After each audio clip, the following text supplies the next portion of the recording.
नमस्कार, आप देख रहे हैं SPNI न्यूज़। मैं काशिफ। आज हम बात करेंगे नीरव मोदी मामले में क्या अपडेट्स हैं।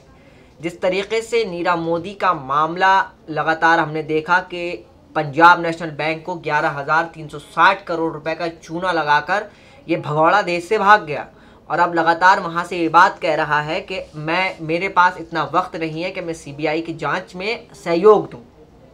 उसने कहा कि मेरे पास और भी काम है। लेकिन बहरहाल सवाल तो सरकार के ऊपर उठ रहे हैं कि सरकार की नाक के नीचे से एक भगौड़ा देश को चूना लगाकर भाग जाता है, लेकिन सरकार हाथ पर हाथ धरे बैठी रहती है। तो सवाल यही उठ रहा है कि आखिर सरकार की नाक के नीचे इतना बड़ा खेल चल रहा था और नीरव मोदी जैसे भगौड़े देश से भाग जाते हैं।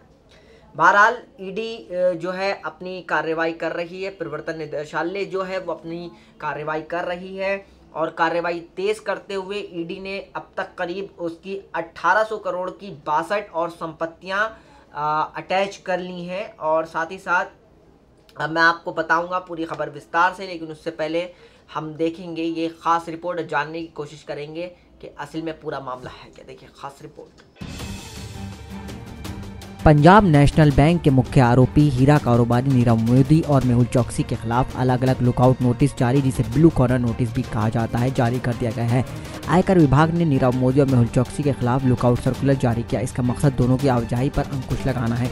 आयकर विभाग ने नीरव मोदी ग्रुप से जुड़ी 4 अन्य प्रॉपर्टीज को इसमें अटैच किया गया है, जिसमें एक फार्म हाउस और सोलर पावर प्लांट भी शामिल है। इस पूरी प्रॉपर्टी की कीमत 70 करोड़ रुपए बताई जा रही है।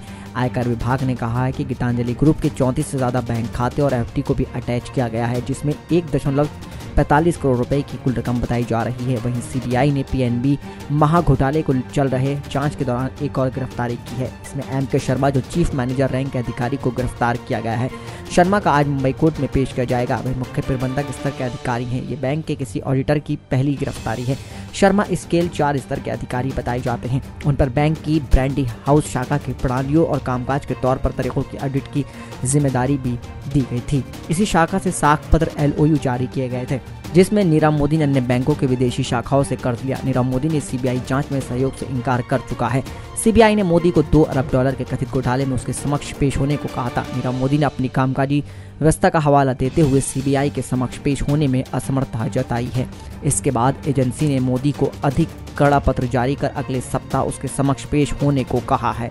ऐसे में नीरव मोदी के भाई विशाल मोदी की भी पता ये चला है कि वो बेल्जियम में है। ऐसे में सवाल ये खड़ा हो रहा है कि सरकार के नाक के नीचे ये सब काम हो रहा था, उसके बावजूद भी ये सब भगौड़े देश से भागने में कामयाब हुए।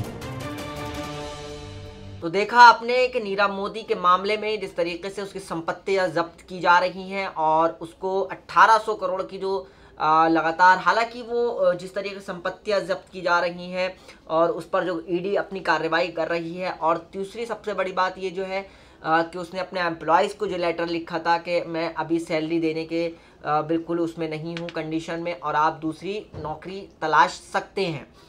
बहरहाल मैं आपको खबर विस्तार से बता रहा हूं। पंजाब नेशनल बैंक में हज़ारों करोड़ रुपए के महाघोटाले के आरोपी नीरव मोदी और मेहुल चोकसी के खिलाफ प्रवर्तन निदेशालय यानी ईडी ने बड़ी कार्रवाई की है। अगर खबरों की माने तो ईडी तक नीरव मोदी और मेहुल चोकसी की 62 अचल संपत्तियां अटैच कर चुकी हैं, जिनकी करीब कीमत 1800 करोड़ रुपए आंकी जा रही है। बताया जा रहा है सभी अचल संपत्तियां दोनों आरोपियों की निजी संपत्ति हैं।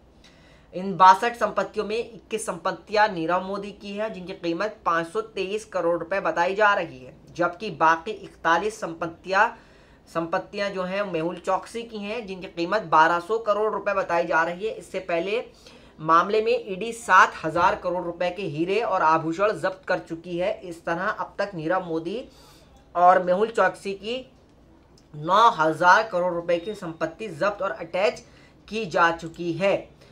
ईडी ने इन 62 संपत्तियों को PLMA के तहत अटैच किया है। इन 62 संपत्तियों में मुंबई स्थित 15 फ्लैट और 17 ऑफिस, कोलकाता स्थित शॉपिंग मॉल और अलीबाग में एक 4 एकड़ ज़मीन पर बना फार्म हाउस शामिल है।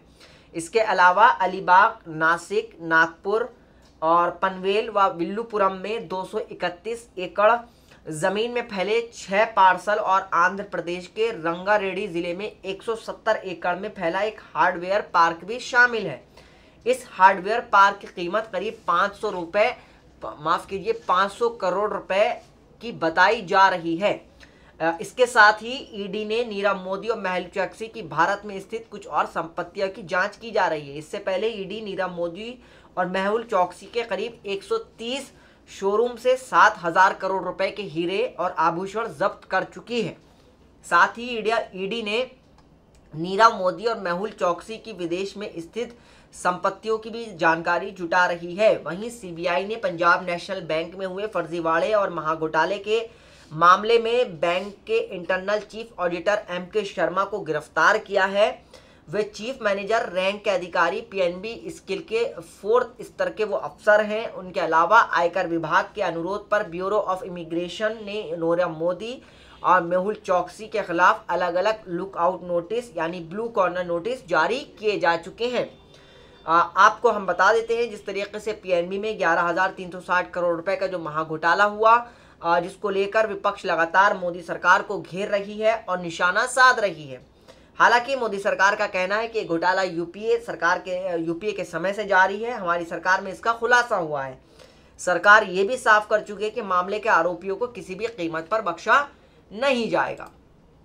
बहरहाल जिस तरीके से ये जो अलग अलग तरीके की खबरें आ रही हैं, ये मैंने आपको बताया कि ईडी ने जो बड़ी कार्रवाई की है, अब तक करीब 900 करोड़ तक की उसकी संपत्ति जब्त की जा चुकी है, जिसमें आभूषण हैं, हीरे हैं और उसके फ्लैट्स हैं, फार्म हाउस हैं और हार्डवेयर पार्क भी है। तो सारी संपत्ति, ज़मीन जो अलग अलग राज्यों में उसकी ज़मीन, फार्म हाउस हैं, फ्लैट्स हैं, सब जब्त किए जा रहे हैं। करीब 900 करोड़ रुपए अब की संपत्ति पूरी अब तक अपडेट ली जा चुकी है। अब मैं आपको दूसरी अपडेट दूंगा इसकी कि पीएनबी घोटाले में जो करके जो बैठा है निशाल मोदी, वो बेल्जियम में बैठा है। ये हम आपको खबर बता रहे हैं। निशाल मोदी को लेकर ये बड़ी खबर सामने आई है।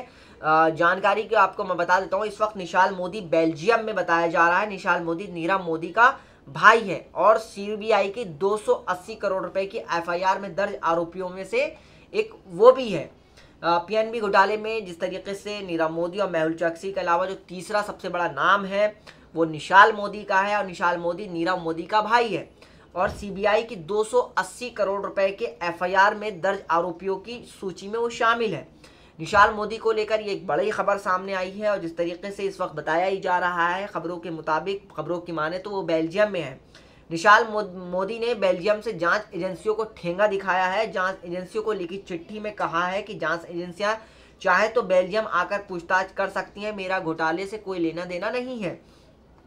निशाल मोदी का कहना है कि जांच एजेंसियां यानी वो साफ तौर पर कह रहा है कि अगर हिम्मत है तो आप बेल्जियम आ जाइए और मुझसे पूछताछ कर लीजिए। वीडियो कॉन्फ्रेंसिंग के जरिए भी सवालों के जवाब देने के लिए तैयार हूँ। पीएनबी घोटाले से मेरा कोई लेना देना नहीं है। साल 2015 से इस बिजनेस से मेरा कोई संबंध नहीं है और ना ही मैंने बैंक के किसी दस्तावेज पर हस्ताक्षर नहीं किए हैं। और साथ ही साथ ये जो मैंने आपको अभी अपडेट्स दी हैं कि ईडी ने जो जब्त की है संपत्ति मेहुल चोकसी की और नीरव मोदी की, तो इसके तीसरा जो निशाल मोदी था उसकी खबर आई है कि वो बेल्जियम में बैठा है और वहाँ से जांच एजेंसियों को ठेंगा दिखा रहा है। बहरहाल अब सरकार लगातार जो बड़ी बड़ी कार्रवाई कर रही है और उसकी संपत्तियां जब्त की जा रही हैं, चीज़ें पकड़ ली जा रही हैं। अब ऐसे में ये लोग खैर भारत तो आने को अभी तैयार नहीं है। अब भारत इस पर क्या कदम उठाएगा ये देखने वाला विषय होगा। तो आज के प्रोग्राम में इतना ही। मैं फिर हाजिर होऊंगा एक नए प्रोग्राम के साथ। तब तक जुड़े रहिए और देखते रहिए SP9 न्यूज़। नमस्कार।